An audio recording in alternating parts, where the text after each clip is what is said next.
I just love it, though. And what's interesting is on Thrive, I want to give you the Thriver as an example. This is so awesome. This is just incredible.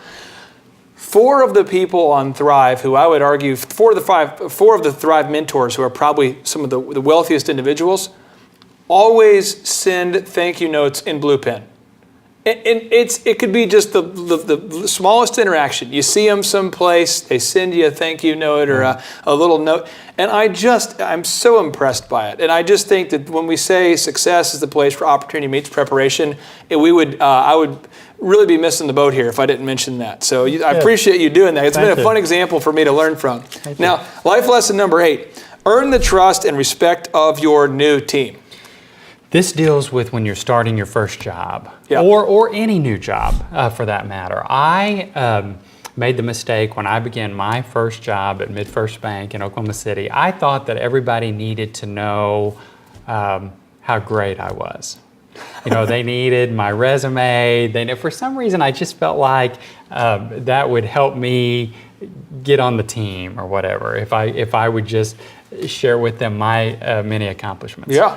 What I now know is that is repelling, and that's not really what your new coworkers are interested in at all. They want to know, are you going to carry your weight?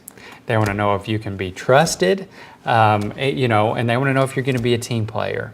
And so what I suggest is that, what you ought to do when you start a new job is just listen.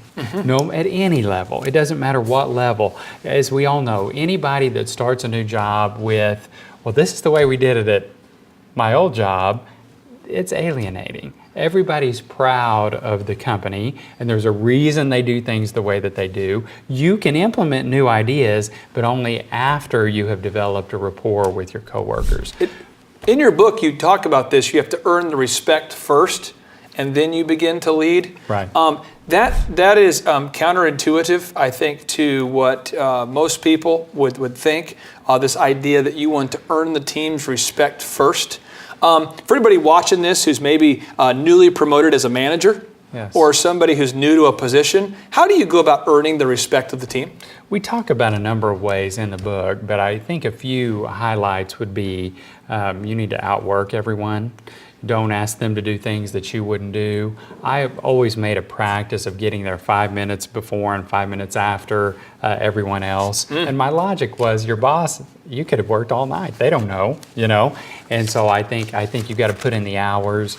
Again, I think listening earns people's respect. I think they're surprised when a young person listens because they're so accustomed to them talking. So I think that is another way. And just following through and doing what you say you're going to do.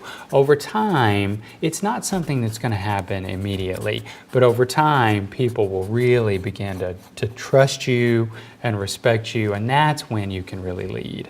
And I think this whole idea, I just want to make sure we don't miss these points, is outworking everybody. Out of the practice of just, not like you're trying to be competitive, it's more of just, hey, I'm willing to do whatever I ask you to do and then some. Listening, and then that follow through. Just unbelievable action steps there. All right, life lesson number 9. Your salary is determined by your value within the market. What are we talking about here? What does that mean? Okay, this is a shocker to many new graduates, okay, including me. I thought, well, what would happen is I would go to work, I would work really hard, I'd do a great job, and I'd become CEO within, a matter of weeks, was kind of what my hope was. In reality, I'd get big raises, the boss would just come in and give me random raises. Here's really the way the world works. The CEO of the company, their responsibility is to create value within the company via growth and via increased net income. Yep. Okay? That's their responsibility. It is every time they give a raise, that actually lowers net income. And so it is not anyone's great desire to run around and give big raises because you got to figure out a way to pay for it just to get back to even. Yeah. However, people get big raises, and they get big raises because it's going to cost me more to replace you than to just give you the big raise, okay? So your salary is determined by your market value. That is critical to understand. It's not determined by how much you kiss up. It's not determined by who your friends are within the organization. All of these are fallacies. Yeah. These are little political, tricks that people share. They are not actual. The people that are paid the most in the organization are paid because they can make that much or more going elsewhere.